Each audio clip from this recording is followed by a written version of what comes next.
Hello, and welcome to the Her Head in Films podcast.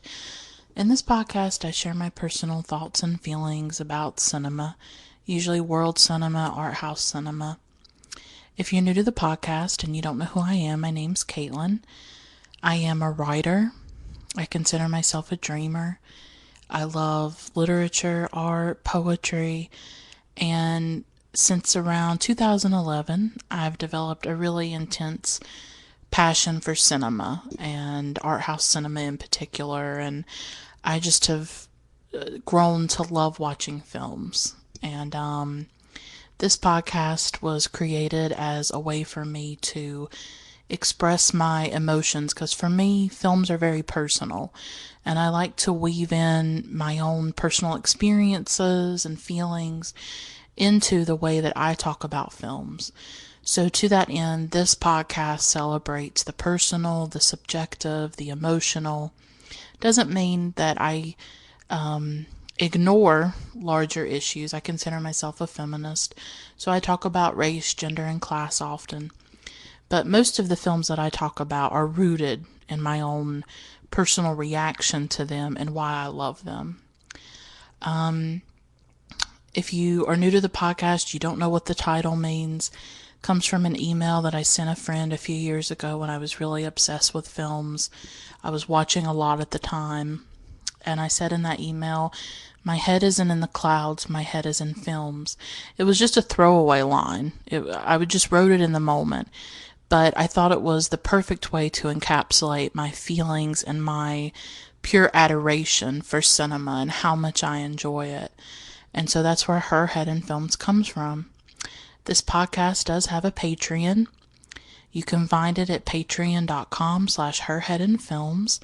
Patreon's a website where people who listen to podcasts, watch people's videos, whoever the content creator is, the fans can financially support whatever they're creating. So I do have to pay for storage for the podcast and things like that. So if you'd like to be a patron, I have all kinds of rewards and extras. I have a mini podcast that you get access to. It's about 10 to 20 minutes long.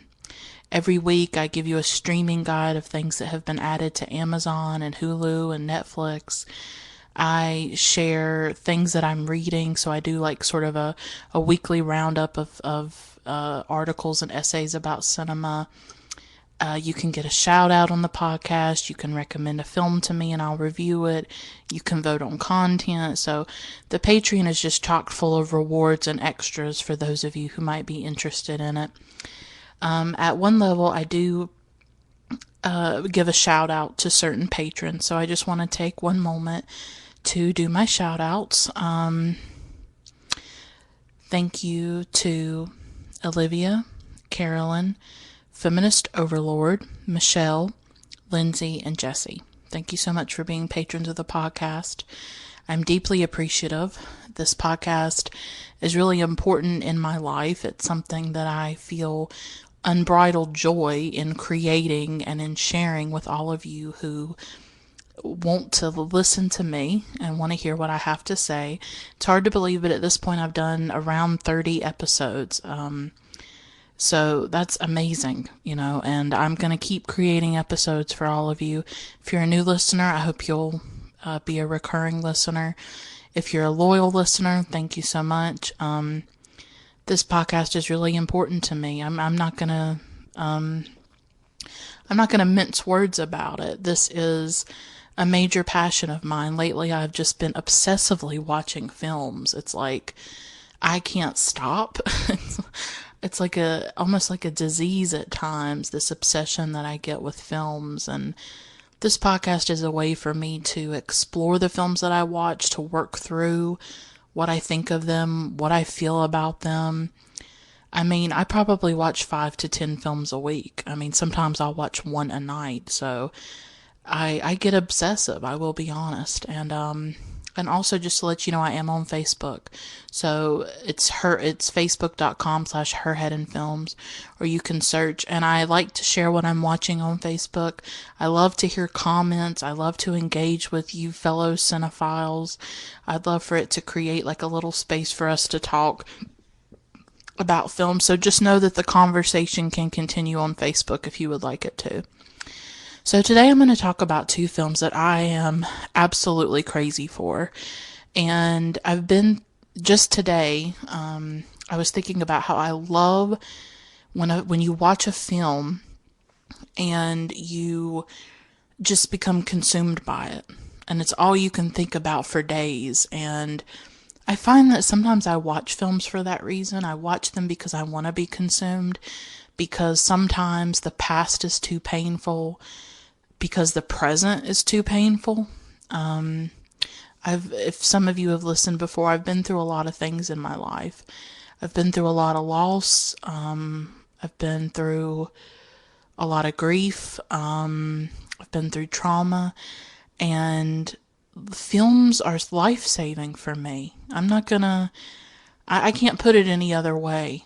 And when I'm feeling terrible, or when I'm struggling, or sometimes when I'm really depressed, because I deal with depression and anxiety, I will watch films, and it gets me into someone else's life, and it tells us. I like hearing stories. I like getting lost in other people's stories. I like engaging with my imagination and thinking about what life is like for someone else. And it's always been this way for me. It's why I read books. It's why I'm very curious about the world, and I just love learning, and I love knowledge. And for me, films are like an extension of that, of knowledge, of learning, and sometimes they're just pure pleasure, and then sometimes they can be very painful to watch. But films are life-saving to me, and that's why this podcast is the way it is. It's why it has to be personal. It's why it has to be raw, is because I can't talk about a film in any other way. I don't want to. That's just the truth. I want to talk about these films. I want you to know what they make me feel, and why they matter to me, and why I think they're important. And sometimes I'm going to make mistakes, and sometimes I'm not going to be perfect, and sometimes I'm going to overlook certain issues that I should have paid attention to. But I'm going to keep doing my best, and I'm going to keep sharing my passion with you, and bringing you films that I think you should see, and that I think will change your life or affect your life. And the two films that I'm going to talk about today, I really feel like they are important films, and they're well-made films, and they're certainly worth your time. So, what these two films have in common is a preoccupation, a centralization of health, of the body, of ill health and disability, and of life and death. And I watched them several weeks apart, but I got to thinking about doing this episode, and I thought, I think these two would pair well in this episode. The first film I'm going to talk about is Heal the Living, which is a 2016 film by Katell Quillévéré. I do apologize if I butcher some of these names. I've done my best to try and figure out the pronunciations. The second film is called Scarred Hearts, and it's also a 2016 film by Radu Jude, or Jude. And so both of these films have things that connect them. So the first film I really want to talk about is Heal the Living. And the French title is Réparer les Vivants. It is based on a novel, or a book. Yeah, it's a novel by Mélisse de Kerangal with the same title, Réparer les Vivants. And came out in 2016. This is a film that I'm still thinking about. I watched it last night, and then I woke up today thinking about it. I had not planned to do an episode about it. So this episode comes out organically just through my obsession with this film and how I'm still thinking about it. And that's why I said that at the beginning, that I like films that really stay with you, that linger in your consciousness, that you find yourself coming back to, and that just sort of leave this residue on your life. And I think Kill the Living does that, honestly. I don't think enough people have been talking about this film. So I'm talking about it. And so, what is this film about? It's about two people, really. It's about a young boy named Simon and a woman named Claire. Simon is a teenager. He likes to surf. The film begins with him going surfing with friends. He ends up on the way back after going surfing. He ends up in a car accident, and he's basically brain dead. So his brain is dead, but all the other parts of his body and his organs are in excellent shape, and so he becomes a candidate for organ donation. Claire is a middle-aged woman, I would say. She's probably in her 40s. And she has two sons who are probably in their 20s. And she has a heart condition. And it's really degenerative. It's just going to keep getting worse and worse and worse. And so she becomes a candidate to receive Simon's heart.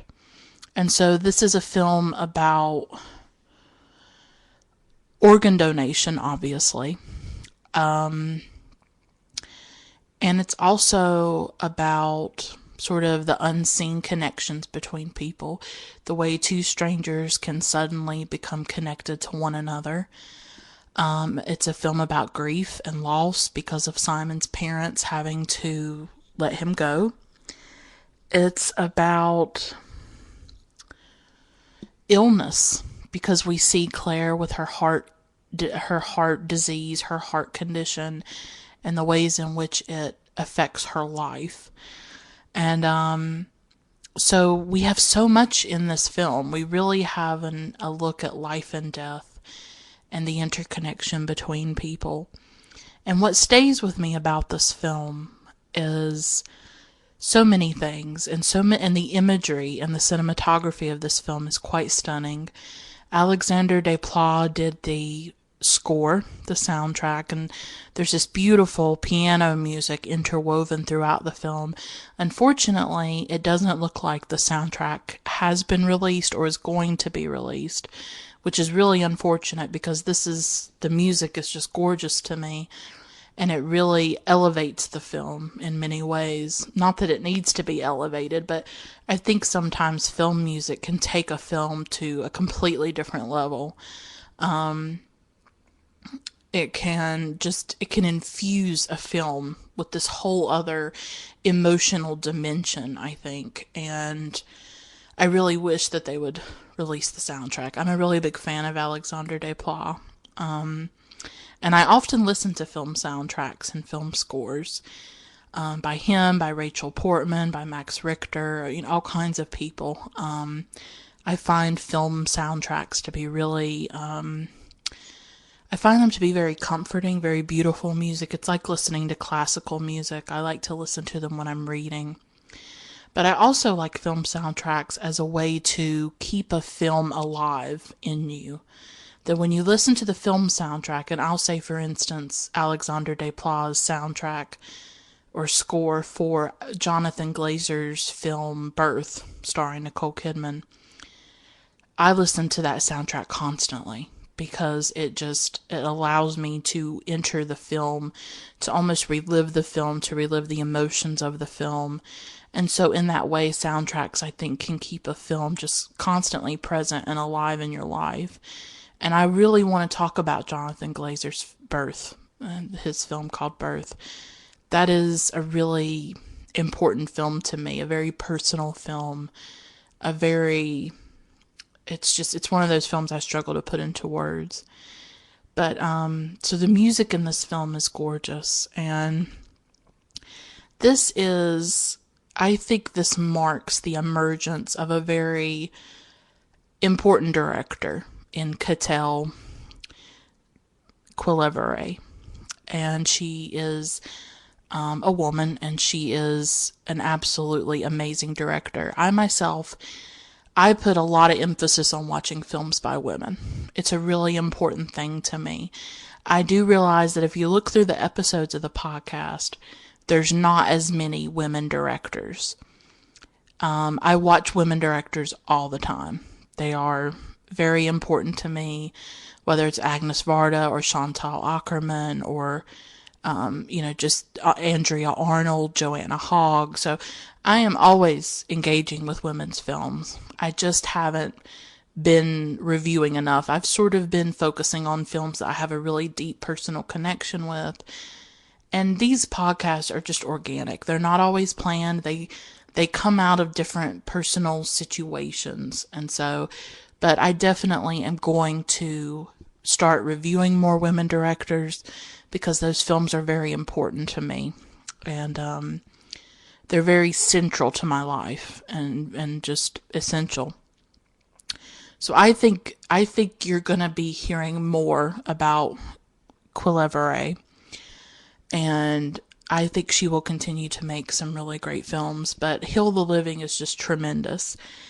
And what stays with me about this film, when Simon goes surfing, he gets up in the morning and he's with his girlfriend, but he goes off with his friends to go surfing in the ocean, and these scenes in the ocean are so powerful and so gorgeous to look at. I'm someone I feel very intimately connected with water. When I was a child, I always loved swimming, and I always loved water. And I remember whenever I got the chance to go to a pool, which wasn't often, we didn't have a pool, and we didn't have a lot of money when I was growing up. So I didn't... For a little while, a family friend worked at a hotel, and we were able to use the pool a few times. Or sometimes when we'd, scrounge up some money to maybe have a short little vacation, we'd go to a local hotel and stay for maybe like 2 days. And we'd get to use the pool that way. And what I remember so clearly is that I used to buy goggles, and I would put them on, and I would go and I would swim in the pool, and I would go to the very bottom of the pool, as far down as I could go. And I would look up through the water, and I would just, float there. And I would watch the sun streaming through the water. And that was like paradise to me. That felt so holy to me and transcendent. And I just wished that I could breathe underwater. I wish that I could stay at the bottom of that pool forever and just stare at the sunlight streaming through it. And when I was watching these surfing scenes or these ocean scenes in Heal the Living, I was reminded of that, of my own very deep connection to water and sort of the healing properties of water. And as some of you know, my father died in 2006 when I was 16 years old. And it was a very devastating experience. And it's something that I still struggle with. And a lot of what my life is now is a direct result of my father's death. The depression that I deal with, the anxiety, just the overall emptiness that I feel on a pretty constant basis. His death in many ways was my own death, and it was my own, it just, something in me broke, and it has never been repaired. It's interesting, this is called Réparer les Vivants, but I was never repaired or restored after his death. But the only times that I came close to feeling anything like healing, because I don't believe in closure, and I don't believe in healing, and I feel that there are some wounds that are so enormous that they can never be closed, and they can never be stitched back together. The skin just cannot, it cannot be closed. It's forever this open wound inside of you. But the only times that I felt any kind of sense of healing was, first of all, in a movie theater. I did go to the movies a little bit after my father's death. My mom and I, we would go and we would watch films. Sometimes we'd go and watch silly things, like comedies, and then other times I got to go see some international world cinema. And when I look back on my life, some of my best memories are just sitting in a darkened theater and watching films. I took a film appreciation class when I was in high school. I was born in 1989. I took this class about in 2004, 2005. So I was a teenager. I was 14 or 15 years old. And the class took place in the auditorium of the school. And so we would sit in the theater and it would be dark and we would watch these films. And so sitting in a darkened theater has always been a real comfort to me. And when I think about like happiness, that's what I think about. But the second thing that made me feel close to any kind of healing was water. And so sometimes I got to go to a pool after my father died, and I would go to the bottom of the pool and I would look through the water and I would float in the water. I would just float. I loved when I had the pool to myself and nobody was there.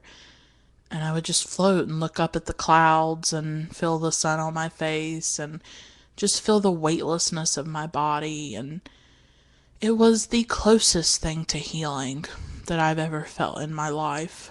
And it's beautiful. And I think in these scenes, the water scenes of Heal the Living, there is this beauty that she captures about the ocean, and there's these amazing scenes where I think the camera is like looking up through the water, and the foam and the bubbles, they bloom like flowers. It looks like these white flowers in the water almost. And she really captures sort of the transcendence of water. And I've actually never been in the ocean. I've only been to a beach maybe a couple of times in my life. So I've only ever been in a pool, but I would imagine that being in the ocean is a very unique experience as well. And in the scenes where he's surfing, it was so interesting because the water really looked like glass. It didn't even look like water. It looked transparent like glass. And I just thought that was so beautiful. There was a tranquility about those scenes, I thought. And there's this amazing scene when they're driving back from surfing. And you think he's going to die surfing. You think he's going to drown. But he doesn't. And there's this amazing scene when they're driving back. And the road, she shows the road. And then the road turns into water. And it's just this gorgeous, amazing special effect that happens. And if you get to see the film, I mean, it's just stunning to see that.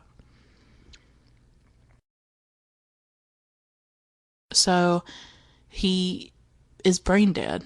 He gets in this bad car accident. He didn't have a seatbelt on.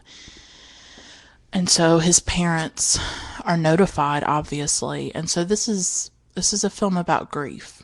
This is parents trying or having to confront the death of their child and the pain of that, and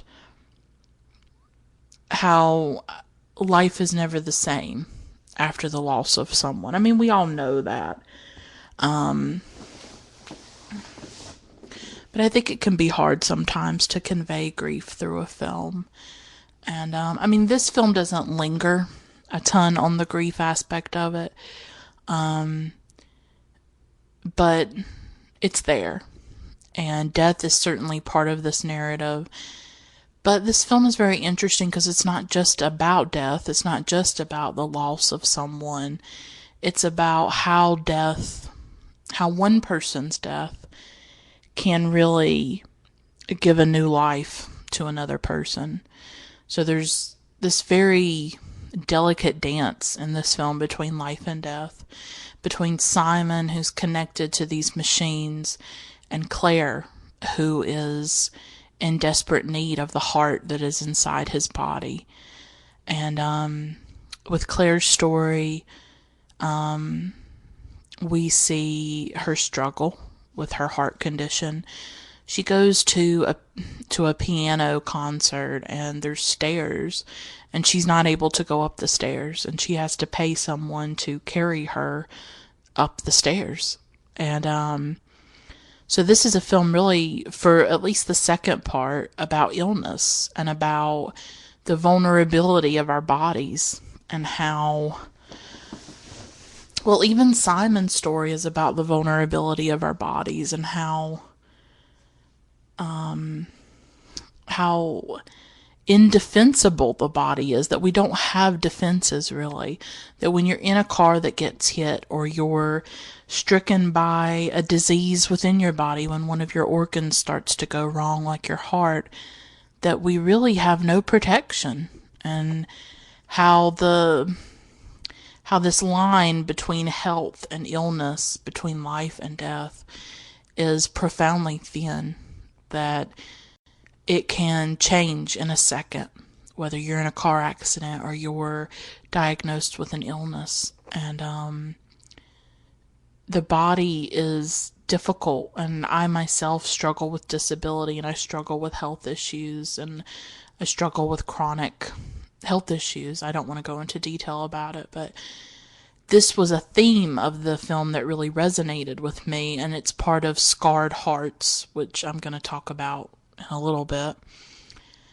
And so the vulnerability of the body is certainly a part of this film as well, and how we really have no protection against these forces that are much larger than us and are beyond our power.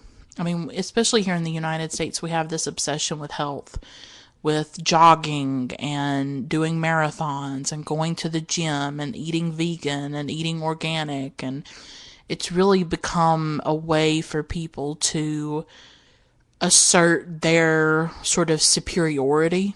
I mean, that's not why everybody does it. I'm not generalizing, I'm not stereotyping. But there is this sense of people with money who do these things, who have the money to do these things, of looking down on like working class or poor people who maybe eat Kraft macaroni and cheese. And that's the stuff that I grew up on. You know, I live in the South, and I eat like, you know, Southern food and stuff. And so the way that you eat, and whether you eat healthy or you don't eat healthy, or whether you exercise or you don't exercise, what size your body is, right, has become an indication of your moral character. That's what I have a problem with. We're all, you know, you're free to do whatever you want in your life. But I have a problem when you use that to judge other people that don't do that, or don't eat the way you do, or don't exercise in the ways that you do, or don't have healthy bodies the way you do, or may have a disabled body. And how not only does illness really affect you physically, it affects you emotionally, and it affects your place within society. Of course, this is not in the film, but I'm just going on a tangent. That the way we treat disabled people, or people with ill health, is often very cruel and very exclusionary. And I think a lot of the people who do those things, who run and eat, you know, eat vegetarian and stuff, they have this idea that they're doing everything right. So they're not going to get sick. They're not going to, nothing bad's going to happen to them. And they start to see illness as a personal failing. As if you're ill, or your health is bad, then you brought it on. It's your fault. Just like we blame poor people for being poor. There's this personal responsibility rhetoric that's really dangerous, because we don't control our health. We just don't. There are all kinds of factors involved that we have no control over, whether it's genetics or the environment we live in, our access to health care, our social class that also affects our health, our exposure to stress and trauma and natural disasters. There's so much involved in what it means to be a healthy person. And you can do everything right and still get cancer, and still get a terrible disease, and still get a heart condition. And so I'm interested in films that look at illness and look at disability and look at the way the body can turn against us and really betray us in many ways, and the pain of that, you know. Another really important aspect of this film is obviously the organ transplant and the organ donation. And it goes into intricate detail of these doctors and what it takes for them to do these heart transplants. And it shows procedures. It shows the heart procedure of taking the heart out of Simon, transporting that heart to Claire at another hospital, and they have to fly it and they have to put it on ice. But the scenes of the heart procedure itself were just breathtaking.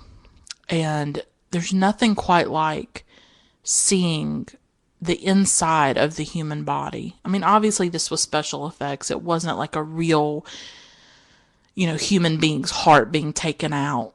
I mean, I'm not sure what it was, but it certainly looked very authentic and real. And you realize how fragile the human body is, that here is this heart, and you see the chest open, and you see the heart beating, and you realize that this is the beginning and the end of life. That once, you can live on if you're brain dead to some extent. I mean, you're going to be hooked up to machines that keep your heart going, but once the heart stops, everything stops. And to see this organ in there beating, and just the power of that imagery, because we don't see the insides of our bodies. I mean, that's what's so scary and frightening about being alive and being human, I think, is that we're in these bodies that we don't understand, and we're in these bodies that we can't see, and that anything in our body can go wrong and we don't have any control over it. I mean, we are housed in these bodies, but we have no more control over it than we have control over the weather for the most part. And I have a problem with that. Like, I really struggle with embodiment and with being a body. Like, I don't know how to describe it. Like, I'm an atheist. I don't believe in a soul. I don't believe in anything that separates out of us when we die. We begin and we end with our bodies. And it's just terrifying to me as someone who, deals with health issues and disability and stuff. It's like, I have no control over this. This is scary. This is frightening. I mean, to me it is. To me it's very scary. And to see the inside of the body, to see an organ, and you feel so disconnected from it. Like, how is that me? How is that me?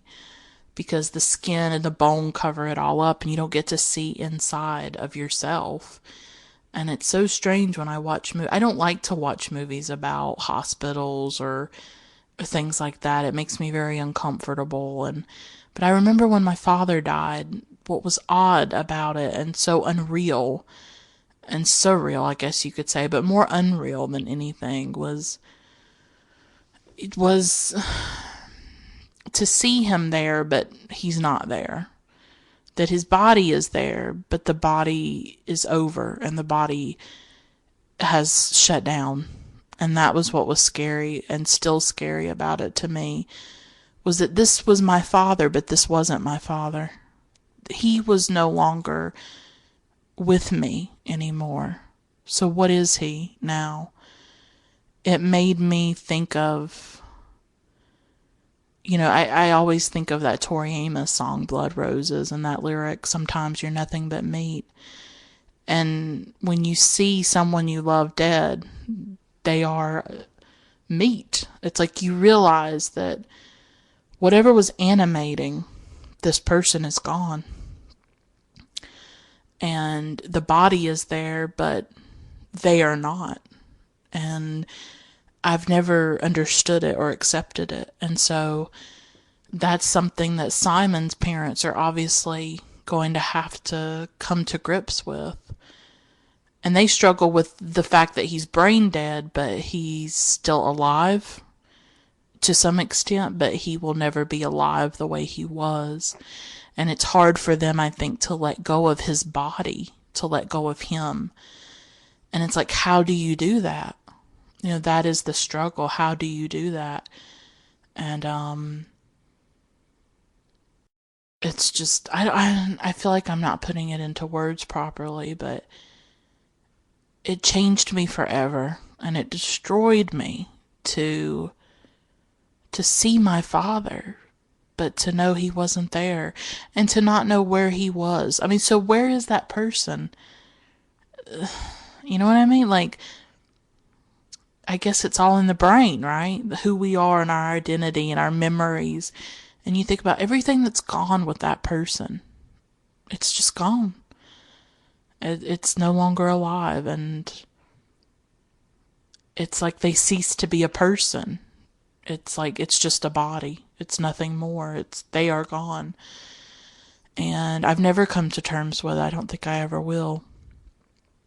But I think this film brings home that idea of we are bodies, and yet we're more than our bodies.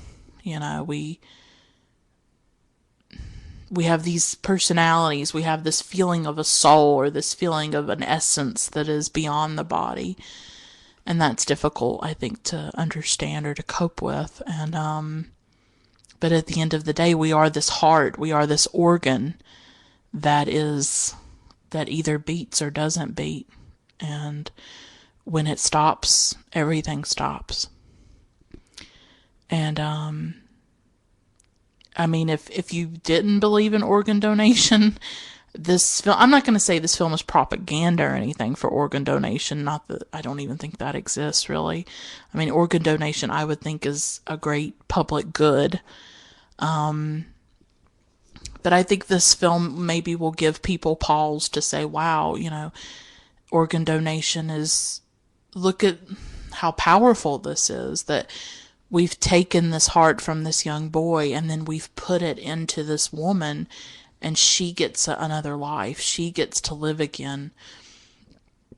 And how powerful the interconnection between two people can be who don't even know each other. She'll never know Simon or who he was, and it's anonymous, so they'll never know who got Simon's heart. And yet she's walking around with a piece of this young boy inside of her. And just the power of that, it was just very overwhelming to me when I was watching it, like how two people can be bound to one another and not even know it.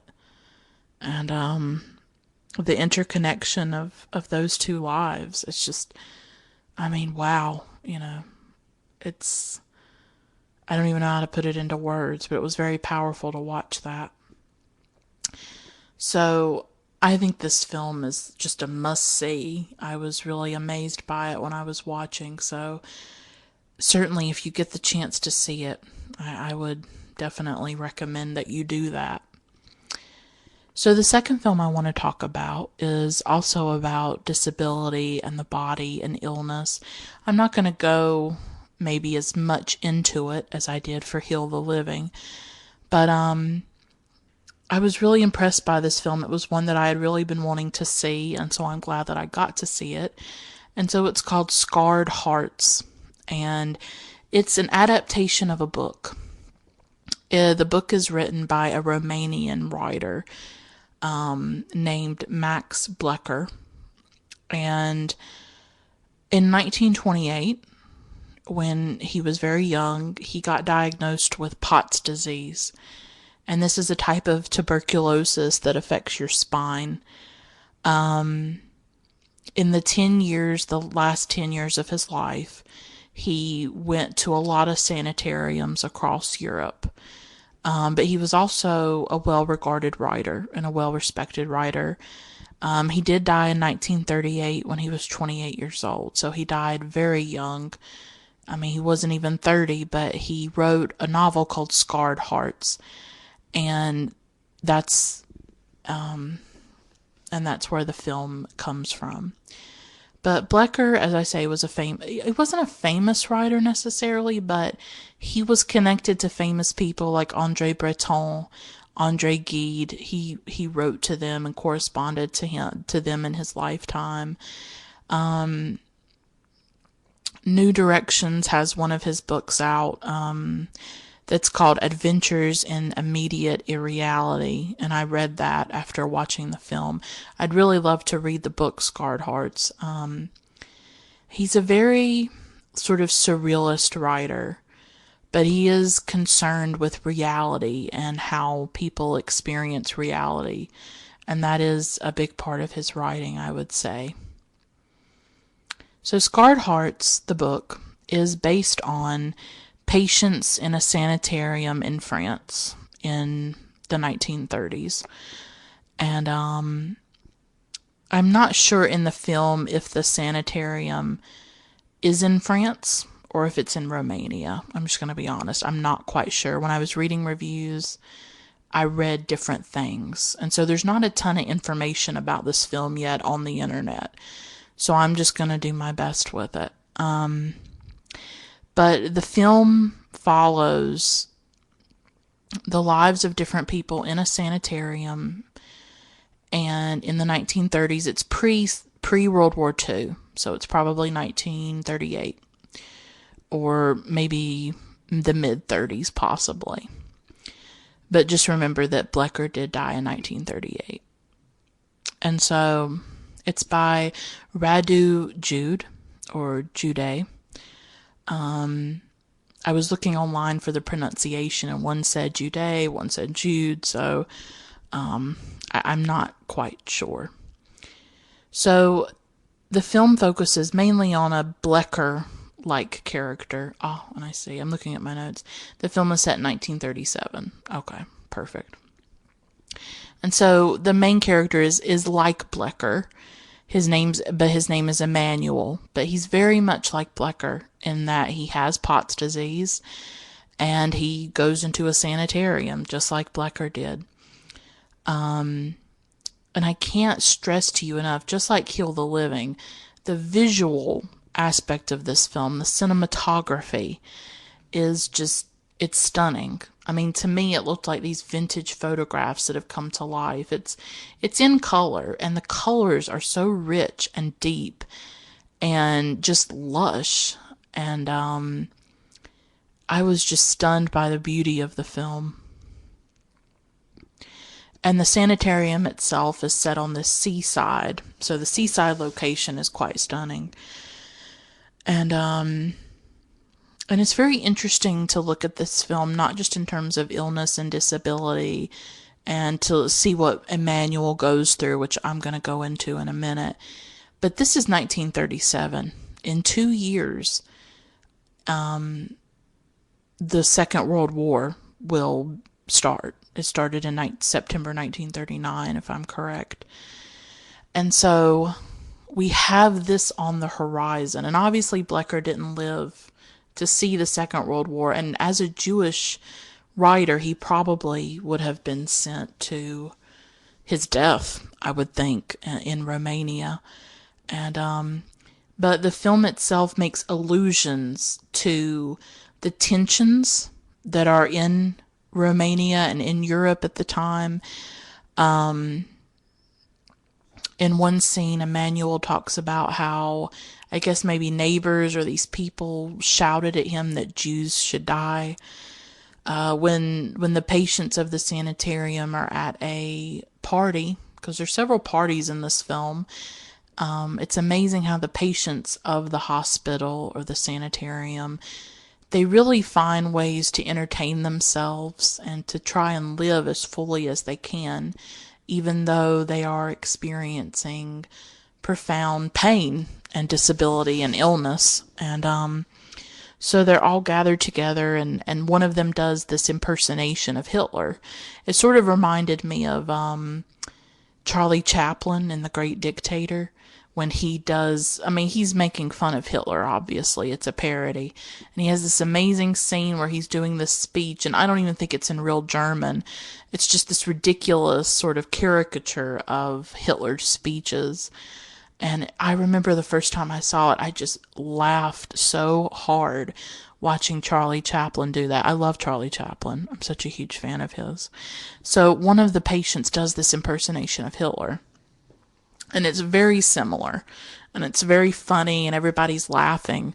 And of course, none of them know I mean, I would think maybe at the time they saw Hitler as this sort of laughable buffoon, this sort of, well, who is he, you know? And they have no idea that in 2 years this man is going to unleash such destruction and such horror in Europe. So that's always, for me, as I'm watching the film, is always sort of clouding the film, is this idea that World War II is not far away. But this film is very much about the body, about the disintegration of the body. Because Emmanuel has Pott's disease, which, as I said, is a tuberculosis that affects the spine, he's basically not able to walk. He is bedridden. His whole body is encased in this white cast, and so he's always in bed. He is always horizontal.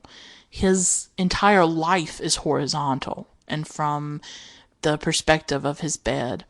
And to that end, the way that Radu shoots the film is very true to that experience. And this is a very unique film, I thought, in the way that it was shot. You don't have any close-ups of the characters. You don't have any reverse shots. We are always at a distance from Emmanuel, and always at a distance from the patients in the sanitarium. So we're very much seeing Emmanuel within his environment, and we're never seeing his face really in a close-up. We're never getting a sense of his sort of inner life or his emotions or anything like that. But I thought this was a powerful device in the film. I think maybe it could turn some people off, the distance from the characters, especially from Emmanuel, who is our main character and that we follow throughout the film. It can feel like this distancing technique. But for me, I thought it was really important for the film to always show Emmanuel's predicament and condition. You know, if you go close up on Emmanuel, then you don't see his body. You see his face, but you don't see his body, you know, splayed on the bed, or he is always laying down. He cannot do anything for himself. He cannot walk. He cannot feed himself. He cannot do anything. He is just constantly in this cast. He is always in pain. He himself is separate from the world and distanced from the world. And so showing him from a distance, I thought, sort of conveyed that this is a person whose world has completely shrunk down to his being in a cast and laying on this bed or this gurney, being prodded and having to undergo operations by doctors, and he's almost treated like this specimen under a microscope, and he has this pus that develops in his stomach and they have to get the pus out. He is completely reduced to his body, to the pain of his body, to the disintegration of his body, the disintegration of his spine. And it really made me think about Frida Kahlo a bit, because if you see pictures of Frida, she had a lot of pain that she went throughout her life, and with her back in particular. I think it was connected to that trolley accident that she had very early in her life. And so you'll often sometimes see pictures of her in a body cast, and she even did some paintings, or at least one painting of her in her body cast. And there's like tears going down her face, and she started to paint really because she was bedridden, and she needed, I guess, a way to pass the time, and she needed something to put her energy and focus into. And so you'll see pictures of her sometimes just laying in bed with her body cast on and painting. You know, she had it configured in some way where she could lay in bed and paint. And so I wonder if Blecker in some way sort of took up writing once he became ill and once he was bedridden and his health started to deteriorate. I'm not sure if that was the impetus for his writing, or he was already writing by the time he became ill. So Emmanuel is like Blecker. You know, he's in this cast. He cannot move. And the shots themselves, the way that Radu does the shots, they are static. They are unmoving. There is very little movement in this film, especially with the camera shots. There is this sense of stasis and of static, of nothing moving. And that is Emmanuel's life. He is stuck in this bed. He cannot have a normal life. And so the film, I think, can seem a bit slow, or it can seem a bit, unmoving in that way. But I think those choices by the director were for a reason. Was to try to convey that sense of illness and disability, of what it's like to really be, not only is he trapped in a cast, he's trapped in his body. He is completely at the mercy of his body. And that's very difficult. That's very difficult to deal with, But of course, even though Emmanuel and the other patients in the sanitarium, even though they deal with disability and illness, they certainly try to live life to the fullest. Like I said, they have parties. Some of them are not encased in casts. Some of them maybe are on crutches or in wheelchairs. They have parties. They crack jokes. They recite poetry. Emmanuel falls in love with a young woman named Solange. Solange is a bit disabled. She has like a cast on her leg, but she's still pretty mobile and able to move and stuff. And Emmanuel and her do have sex. He takes a chance a few times with moving his body in order to have sex, and sometimes that doesn't go so well, and sometimes that can be really painful. But that is, I guess you could say, a chance that he's willing to take in order to experience some kind of sexual hedonistic pleasure in his life, which he certainly deserves to have, I think. So this film doesn't pity the patients. It doesn't represent them or portray them as victims, or as, not that there's anything wrong with seeing yourself as a victim necessarily, but we can sometimes have this view of disabled people and this view of like pitying them or feeling bad for them, or like using disability narratives to make ourselves feel better, sometimes they can be used in that way. Like, oh, look what this disabled person's going through. You should be grateful for what you have. So there can be this pity that is involved, and that can be, I think, kind of reductive and can kind of make disabled people or seem really one-dimensional. It can really reduce them to just their disability and just their body. And obviously we're all more than that, And Emmanuel is certainly the same. He's much more than just his cast or just his body, even though so much of his life is defined by it. So what I also loved about this film was there's great pain, there's great torment in this film of watching Emmanuel be bedridden, of watching him go through pain and operations and being in his cast. But then there's these really great moments of life and connection and sexuality and joy, and you see the patients just trying to make the best of their situation. And in a way, it reminded me also of Jean-Dominique Bauby. I did an episode a few weeks ago about, well, I don't know, maybe more of a few months ago. I did an episode about Jean-Dominique Bauby and the memoir that he wrote, The Diving Bell and the Butterfly. And there was a documentary also made about Bauby. And he had locked-in syndrome, and he wrote his memoir through blinking one of his eyes. And he was, he was locked in his body, and he really had no way out, and yet he lived as much as he could through that limitation and what had happened to his body. And I think you see with Emmanuel, he's grasping for life, and he's trying to live as much as he can, even though he's on the precipice of death, even though patients at the hospital die often, and that he knows that he himself is close to death, that he could die, just like Blecker died. Blecker was 28 years old. He was very, very young.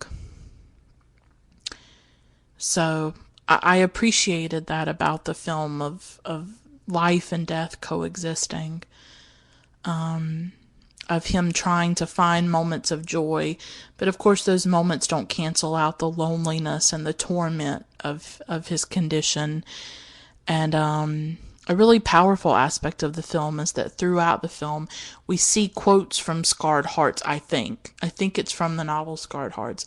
So we see Blecker's words flashing on the screen. We get these little, quotes that come up, and they're very powerful. I wish I had them written down or something. It made me really want to read the book and to read what Blecker had to say about illness, about living in a body that is gradually disintegrating and that is really immobile and will not work the way that he wants it to work. And so you have that too throughout the film. So this film is not necessarily linear or chronological in any way. It's more of like a series of vignettes, a series of scenes that are separated by these quotes that Blecker wrote.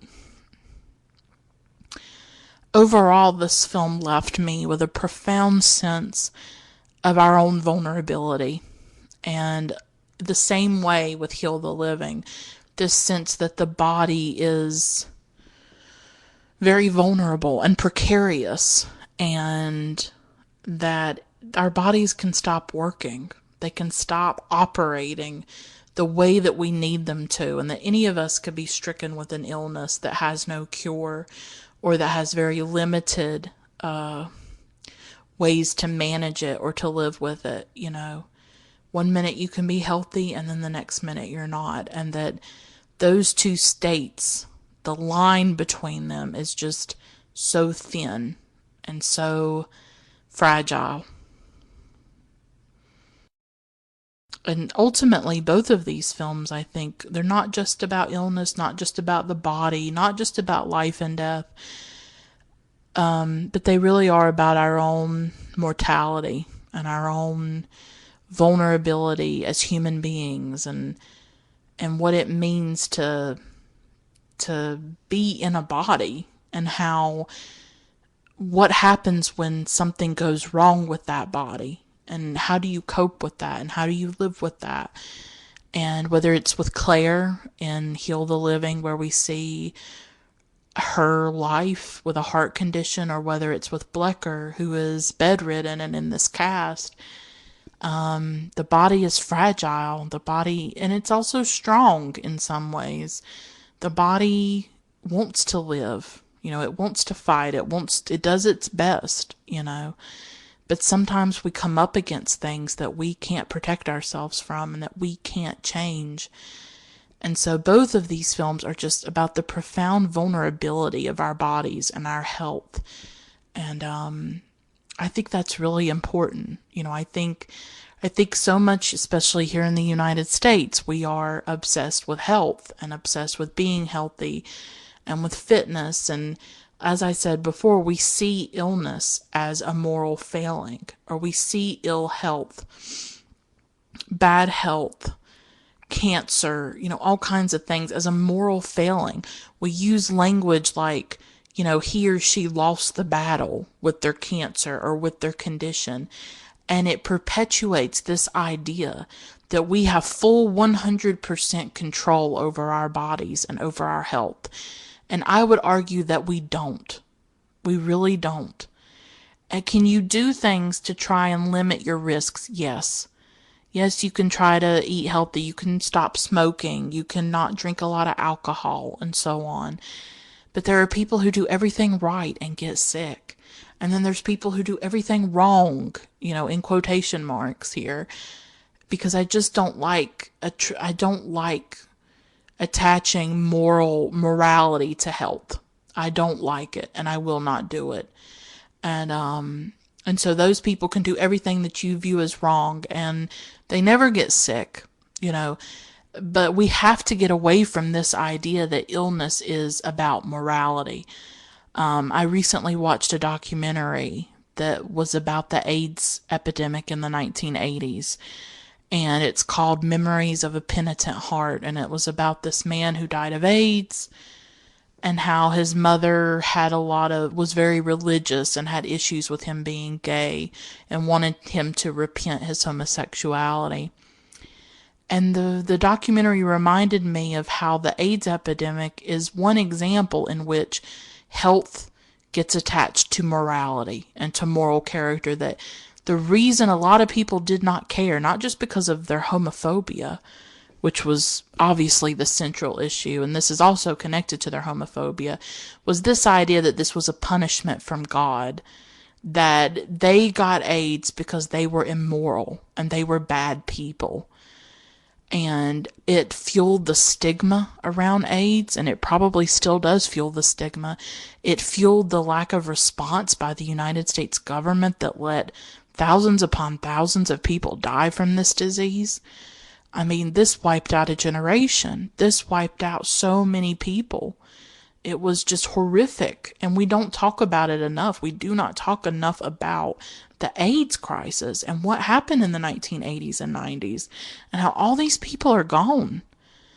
But that's why I'm a strong believer in not attaching moral value on our health, because health is so precarious and so fragile, and it can change on a dime and at any moment. And that's what these films are about. These films are about how uncontrollable things can be. And Simon wasn't wearing a seatbelt, and so perhaps if he had been wearing a seatbelt in Heal the Living, he would not have gotten, his injuries would not have killed him. So there are certain things we do to try to mitigate our risks, but sometimes even that's not enough. And sometimes things go wrong and the body goes wrong. And how do you deal with that? And how do we confront being mortal? How do we confront our own vulnerability? How do we confront ill health or the body betraying us? These are very difficult questions and very difficult issues, but they're ones that I'm left with after watching these two films. Not to mention, these are just very well directed, well written, powerful films with beautiful cinematography, and they tell these stories, and I think in a very important, nuanced, multi-dimensional, complex, artistic way. So if you get a chance to see Heal the Living, if you get a chance to see Scarred Hearts, I would recommend them. And as you're watching them, think about these questions. Bring your own questions to it and your own connections and your own personal issues to the watching of these films if you want to see them or ever do see them. That is all I have to say. I have gone on a really long time. So I really appreciate you listening, and until next time, keep watching great films. Bye for now.